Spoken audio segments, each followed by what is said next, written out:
Guys, and welcome back to my YouTube channel, and welcome back to this book reviews.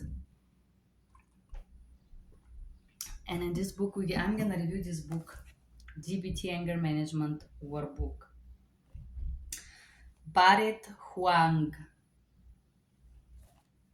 It says practical DBT skills for men and women.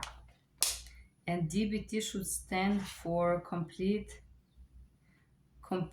complete dialectical behavioral therapy. I gotta tell you, I am not a person who lashes in anger, but I find this book very useful. So let's repass this book by uh, Barret Huang. Barret Huang. I would be lying if I said that I was the only time that I was lashed out. Looking back, I was a very angry teen.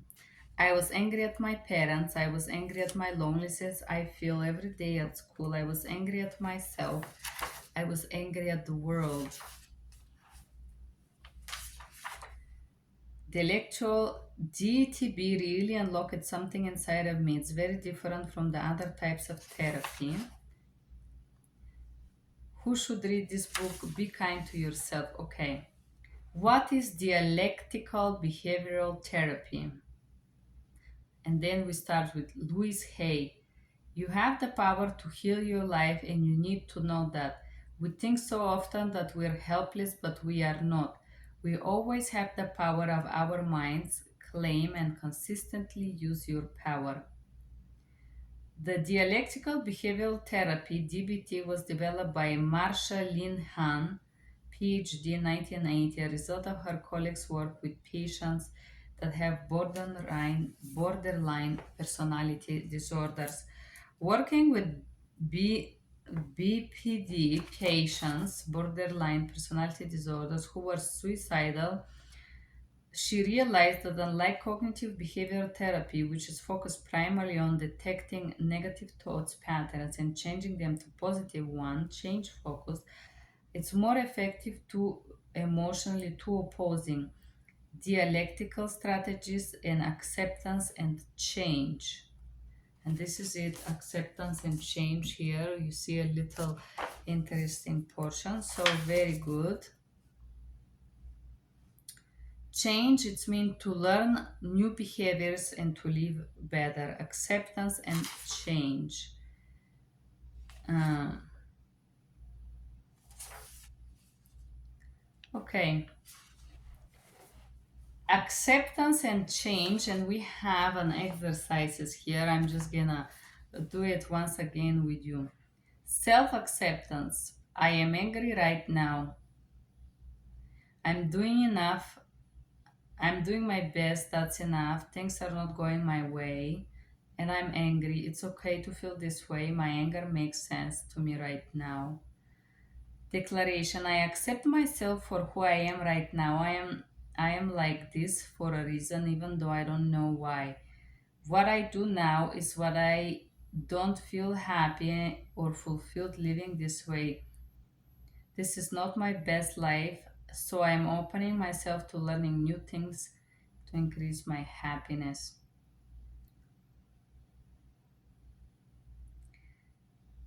Desire to change. I am not happy as I know I could be. I am open to change. My anger is not who I am. And so, very interesting exercises. I will tell you, I did portion of those. Emotional mind. In DBT, mindfulness is a skill you need to arrive at wise mind, which is the middle ground between our emotion and rational mind. Emotional mind is connected by feelings, anger, stress, fear, acting only on emotions, judgment, appointment, reactive, and defense. Wise mind is the balance between your rational and emotional mind. The mind honors feelings but bases actions, reactions, and decisions on the logic. Rational mind, data, statistic, fact, acting, reacting, focus, and so on. So basically, in this portion here, although it's not because the guy is Asian, so Asians are not very colloquial, it's kind of schematically explained. not with very much phrases, but basically, when anger it's a problem when we react on it and we choose to act in our day-to-day life based on our anger or negative emotions. um, I believe that anger is a great fuel. Yes, it's powerful, but controlled anger, because I am very angry right now. You cannot say, right? I'm very angry about something. However, I am not lashing on my anger. I know exactly what I need to do to solve this problem, which means I need to be patient and take the right steps. Going, screaming, crying, it's wasting of energy. I use my anger as a fuel to keep me patient so I can do what I should do in order to obtain what I want in life.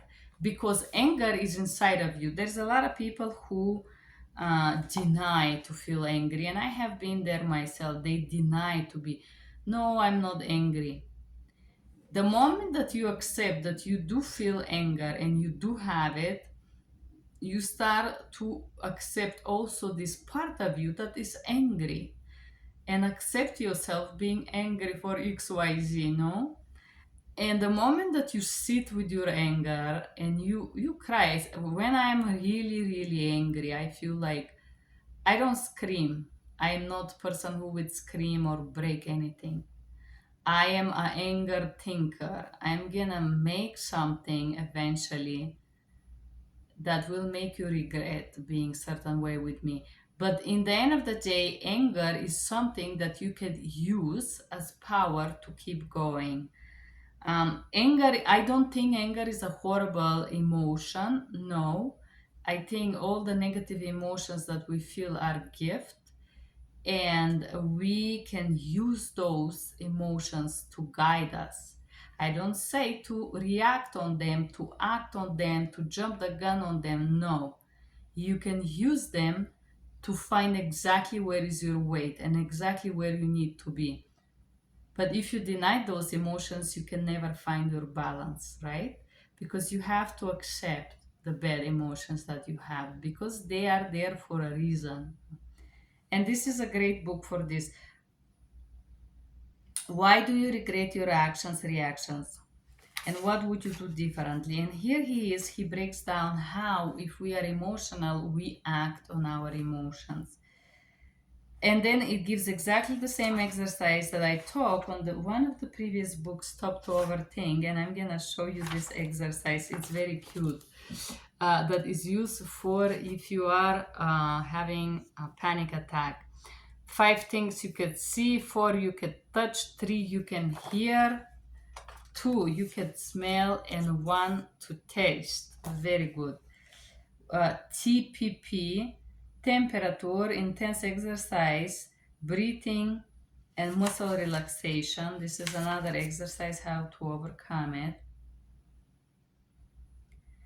Worksheet, check the facts. Check the facts is an exercise where you pause, reflect, and fact check your emotions. Question, what emotion you wanna fact check? Anger, for example. What happened? What triggered this emotion? What assumptions did you make about this emotion? Let's say I'm angry for X event. I did not make any assumption. This person abused me. What did you do? I didn't do anything. Sometimes there is nothing you can do. So you listed your assumptions. What else happened? Nothing else happened. Question, why do you think you reacted that way? What were you afraid of? Sometimes you don't react certain ways because you are afraid, but because you are aware. In certain situation, if you are aware that there isn't much you can do, um, you just allow the events to unravel. Looking back on the scale from 0 to 5, did your emotions fit the fact? So basically, this book talks about irrational anger. Let's say somebody is abusive to me, and I'm angry at that. Yes, of course, it fit the fact. But if somebody just says that whatever they say, it's irrational to jump and be angry on whatever these people do, right? Mm, so a lot of the times, what this exercise teaches us, if your emotion did not fit the fact, what would you do differently? If your emotion did fit the fact, what could you do differently or better? So yes, it's okay to be angry if somebody is abusive. What you can do differently? In certain situations, there is nothing much to do. Sometimes you can walk away from abusive situations. Okay, emotions, opposite to emotions. So emotion, sadness, emotion driven behavior tend to self-isolate. Guilt, shut down, self-criticize. Anger, shout. Opposite action is if you feel sad, call friends and talk to them about. Fear, run away from the situation. Instead, you don't run away, you look for solution. Or emptiness, binge eat. When I feel empty, I just stop and sometimes cry. Right? Loneliness. Emotion driven behavior, go back to toxic when you're lonely. Opposite action, find a new toxic guy. Kidding. But very probably this is how it's happening. Just walk around, distract myself, frustration, throw things around the room, joke about it. Helplessness, cry and feel depressed. Yes, cry and feel depressed, but keep going. You're still alive. Resentment, talk ill about someone. I don't want to say I talk ill, I just tell them exactly how I feel and why. Okay, finding friends. Find close opportunities. And then find similarities, practice good conversational skill, ask, respond, engage in small talk.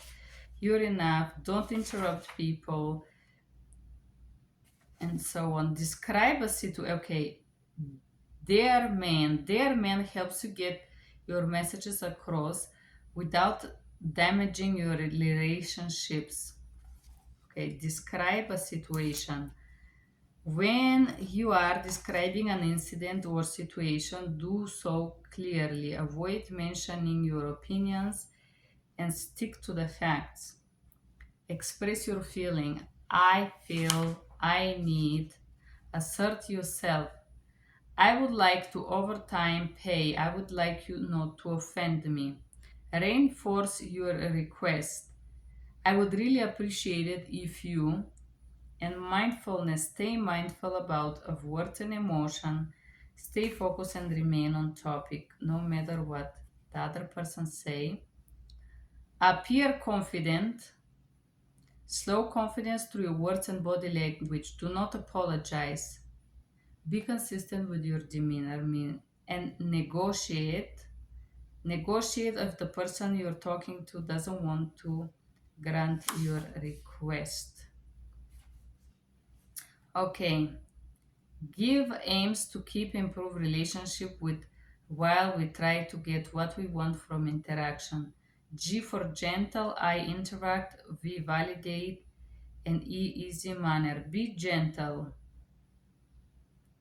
Act interested. I would say why act interested? Just if you're interested, be interested. And if you're not, why waste your time? Acknowledge sometimes and emotions of the other person. Adopt a friendly and easygoing manner. What do you do? List 3 ways you can ask for something in a gentle way. Okay. Use friendly voice. List 3 ways you can show that you are interested in what the other person is saying. Listening carefully. It's not, I think interested is not about words. You could say, oh my goodness, you're so interesting. How amazing you are. How did you do this? But the truth is that when you're truly interesting, you're probably not busy talking because you're listening to a person, because you're amazed by what they say, right? 3 ways you can offer validation to others. You're great, you're wonderful, you're fantastic. List 3 ways to show that you're easy to get along with. And this is where we come once again that we focus on others. You don't do things to show. You are who you are, and being easy to go with, it's not something that you show or practice. Some people explode every sentence and they curse, but they never bother if they're easy to be around or not, right? So being easy to get along with, it's not something that you could be with everyone around you. There is people that they're just below you, you can't get along with them. You don't have to force yourself to fit in a smaller box, like trying to wear 5 times smaller size jeans. Why? Okay, and what is anger? Holding on to anger is like drinking poison and expecting another person to die. Buddha. Anger is an emotion characterized by hatred towards someone or something you believe has purposely wronged you.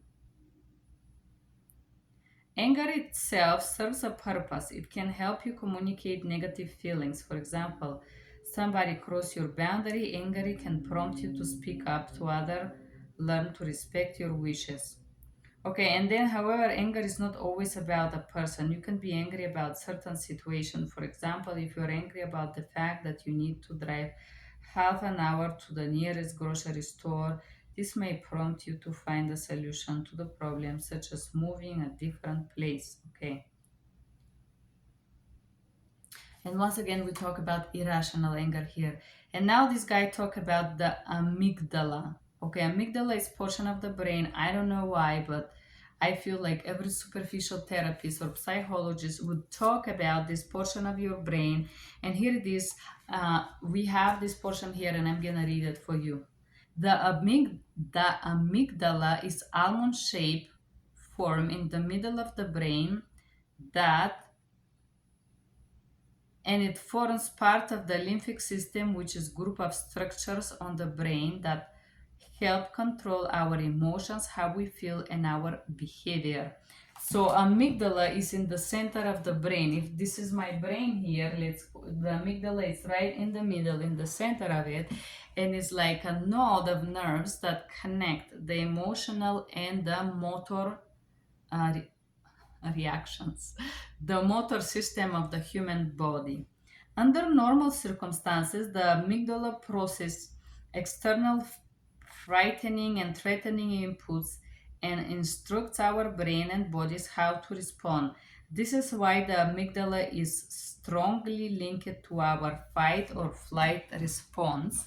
And I would say also this is the portion of the brain that is making you to be in a survival mode. And I don't want to say fight or flight response.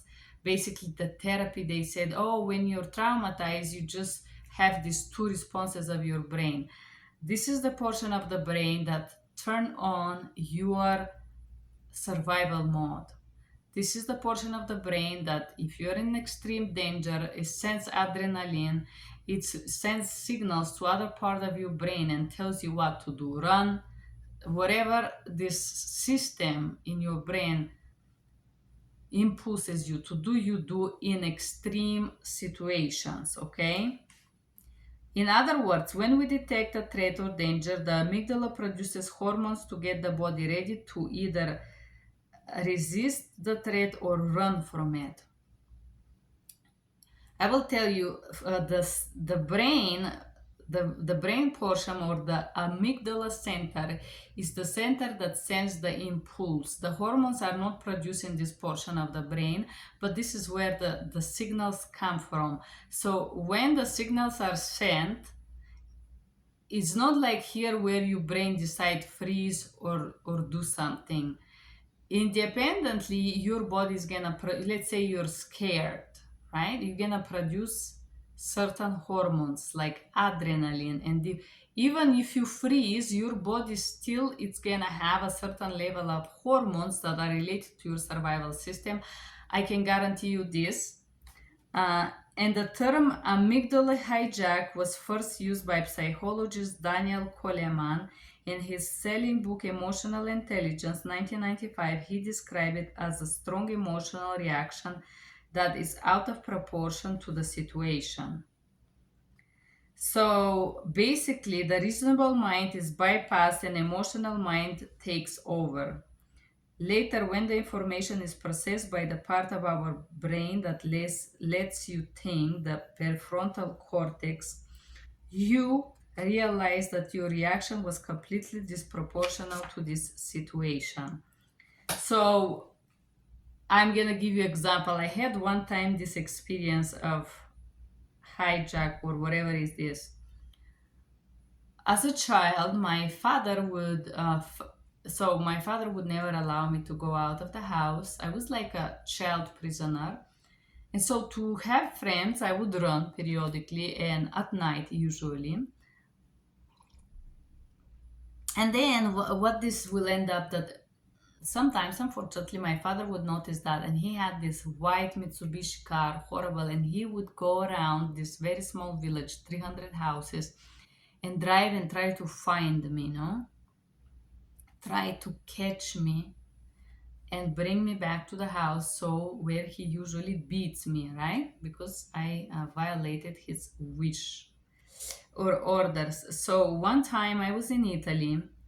um, it's funny. I'm in the middle of this city in Italy, and I'm with this guy, my boyfriend, and we are looking this beautiful view, and suddenly this white van pull over, and two guys get up of the van, and they went and they opened the back of the van. And for some reason, this just bring me really hijack me back to my childhood. And I had such a panic attack, I couldn't move. I was freezing. I was like, oh my godness. And my boyfriend, he was not understand. I just had such a deja vu moment in which I remembered like how my father would stop the car and catch me and force put me in this car and drive me back to the house, where he would beat me usually until he's short of breath. So as you could see, it was just a white van, and it was actually people, workers that were fixing something there. And I had this experience for a moment that it was horrible, it was crazy. But this is one of those moments where you react. I had this moment to react like that. And it takes me a few minutes to come back to myself, but it did happen. So this is one of those examples I'm sharing from my life with you guys. The different types of anger. Okay, let's see. Assertive anger uses frustration to bring about good and positive change. Behavioral anger is manifestation of anger that is often aggressive. Chronic anger, long-lasting, all-around resentment of people. Judgmental anger is a reaction to a slight that you believe that you have done to you. Overwhelm anger is feeling of uncontrollable anger. It happens when you feel like you can't do anything about situation.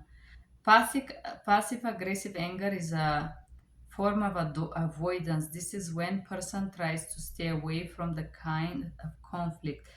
This may mean having to bury any frustration or anger you may be feeling. However, it often slips out anyways. Engage in passive aggressive communication, sarcasm, and procrastination. Retaliatory anger is a natural reaction to being confronted or attacked by someone. Self-abusive anger comes from feeling of shame. If you are feeling hopeless and one, okay. Verbal anger is verbal abuse. Volatile anger, known as a sudden anger, is when a person gets angry over both big or small things that bother them. Since its explosive type of anger is often over quickly, ender quickly as it starts. Okay, Mel. Why are you angry? Sometimes when I'm angry, I have the right to be angry, but it doesn't give me the right to be cruel or the right to act on it. How we do control cannot change the situation. So we get angry, and this is a very good one. Iceberg of anger. So anger, it's the top of the iceberg, and below it's hurt, humiliation, loneliness, help, feeling inadequate, rejection, exhaustion, fear, sadness, or abuse. Maybe you get angry when people abuse you. Anger triggers. People triggers you, your replies, places, things, thoughts, emotions, situations. For example, trigger, when I am ignored, people don't keep promises, cross boundaries, don't understand me, don't pull their weight.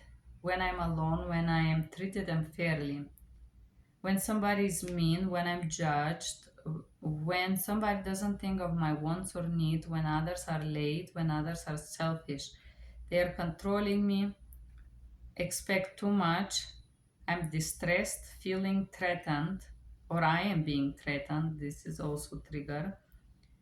When someone embarrasses me, when I don't know what's going on, when I can't get help, when I get rejected. Okay, why are you angry? Usually list top 3 things that angers you. It's very difficult to choose from all the things that makes us angry. I'm joking, guys, but it's true. Like, you can sometimes you get angry at little silly things that are, it's just upsets you, you know. Identify the needs your anger may be experiencing. So basically, the theory of this person is that if you're angry, there probably is because some of your needs is not met. So by identifying those, you could look to how do you express your anger? External, other people can see clearly sign of aggression, yelling. Internal, this kindness towards yourself, even though it's self-harming. Passive, this kind of anger is often shown in indirect and subtle ways. I think I am more internalizer because I would do like smoke, and I don't want to say self-isolation, but I'm trying to use my anger to work out. This is a good thing. And then he talks about how this anger affects your life, social cost, relationship cost, basically the negative sides of anger. Anger and vulnerability. Well, if we focus on anger itself, then we don't need to dig deep to find out why we are angry. Understanding why anger is more painful and harder to accept. Okay? Believe me, I know this is so easy. Not be angry mean experience fear. So he says we respond with anger because we're actually afraid of something. Discover yourself and learn to love the person you uncover. At the end of that journey, stop seeking approval from others. Learn how to say sorry. Apologizing, that was always mean admitting wrongfulness. Even if you don't do anything wrong, sometimes your behaviors and actions cause someone else's feelings hurt. That's why you apologize, take chances. Write down your fear. I am afraid my relationship wouldn't last. I'm afraid of speaking in front of people. Yes, I'm afraid of reconcile with my parents. I'm not afraid. I try to reconcile with my parents, and I will tell you, I discover my biological that they're just mentally unhealthy. So I accept that they don't love me. It's okay. Get comfortable with start sharing personal information. Okay, don't be afraid to ask for help. Very good. And then greet a stranger, ask for feedback, say sorry, ask someone for help. Unpopular suggestion, unpopular opinion, go somewhere you know you need to wait, just friends and knows, big chance. Take a cooking class. And so go on blind date for married couples, time talk about partners, about anything that's bothering you of them. Do something that no you are not good at. Share the one personal thing with someone you trust. Call and reach to someone you lost touch of. Call out someone constantly breaking your boundaries. Tell someone you care. Say no to someone. This is all beautiful things that he advised you to do. For example, greet a stranger. I do it all the time, sometimes way too much.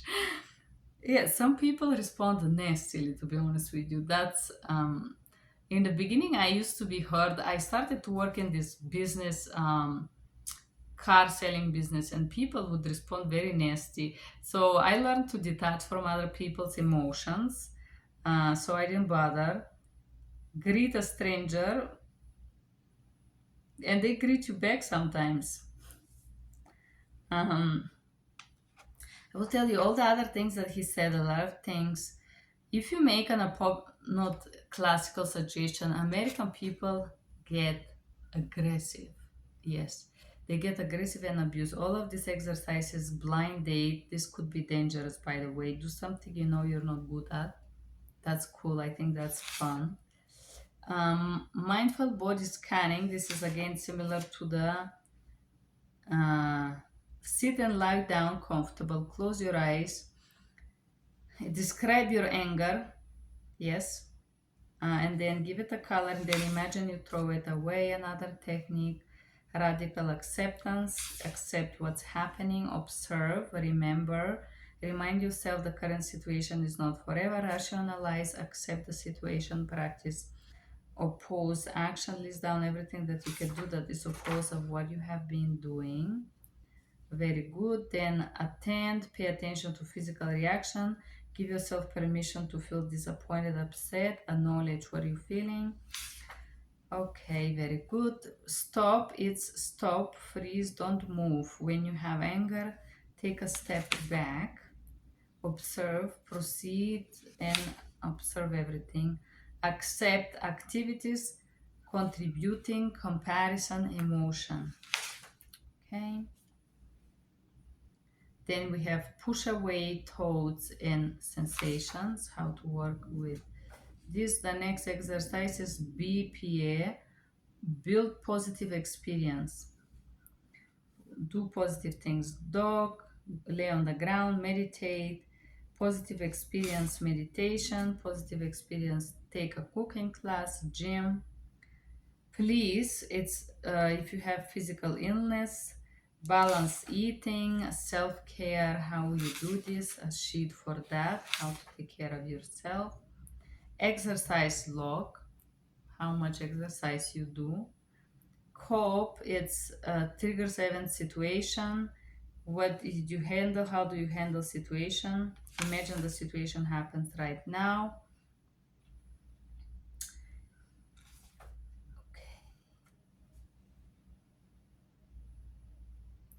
Pick an area of your life where you're often angry: family, work, partner, friends, digital world, myself, others.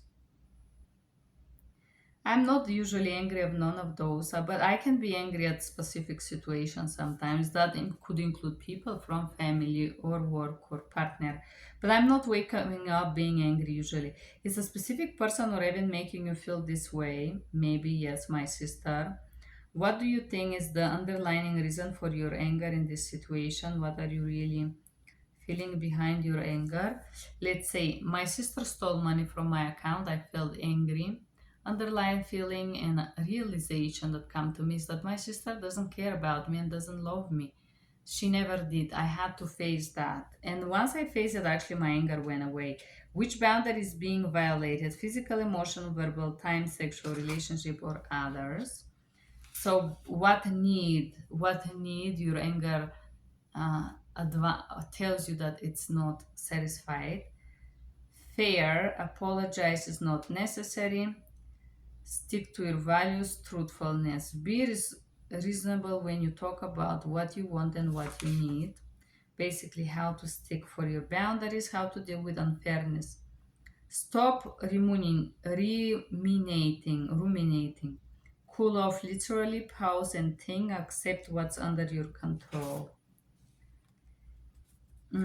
Healthy ways to communicate your anger. P before S, process before speaking. Rehearse the conversation in your mind. Do not communicate angrily. Do not bring up past situations. Do not mind read. Hunger plus angry is hungry. Drink plenty of water. Eat high fiber food. healthy snacks, execute plan B or what you can do, don't skip meals, turn off your screens, unwind before you go to bed, make your bedroom special, cool down, practice gratitude, uh, and sit backs. Start from a place, relax, breathe, check your posture, go ahead, comfort zone, write down what you feel, get a birthday balloon, light a cake, express it in healthy ways, forgive. What makes you happy? Happy exercise, acknowledge your accomplishment, and conclusion. I think that this is a great book, guys. It's a very good book about anger. I don't want to say that all the anger tips are very clearly broken down, but it's a very useful workbook by Barret Huang. Anger management workbook. And I'm thinking it's useful not for people that are clinically angry, but just in general to know how to deal with your own anger with yourself first. Because sometimes we are angry with ourselves and our achievement and whatnot. Thank you for being here, guys. Bye bye.